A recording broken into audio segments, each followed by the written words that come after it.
Hi guys, welcome to the channel.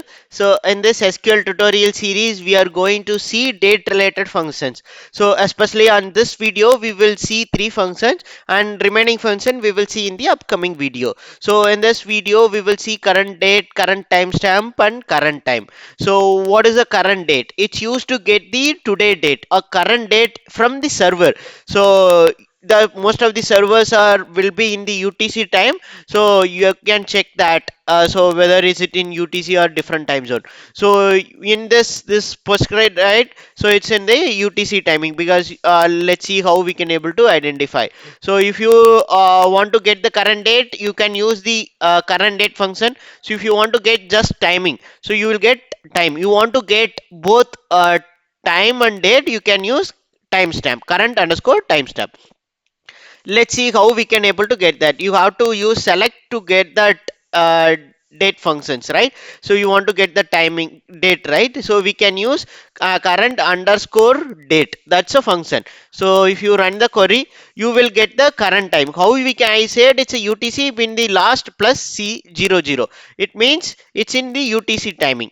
So if you want to go to time, so if you run the time, so you will get the time, right? What is the current time? So syntax is current, current, current underscore time. That's a function. So if you run the query, we will get the timing. So it's in the UTC. So this is coming from the that server, SQL server. Okay, you want to get the date and time as well. So then we can use current timestamp. You will get the date and time and what is the zone. It's in the UTC time zone. Okay. So yeah. So you might think, what is the use of this current timestamp function? For example, you might have employee table. So for example, you have a tables. So you are copying this table to some other location or loading into the different location. You want to add each row what time it has been loaded. So that time we can use this function to while loading the data into that location. So we can use current.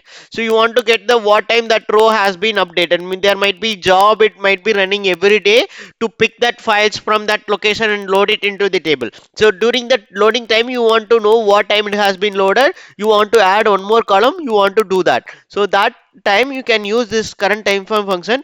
So you will get that in the output. Basically, you in the if you see the last column, so you will get the current timestamp. You will get added one more column, you will get each row what time it has been added.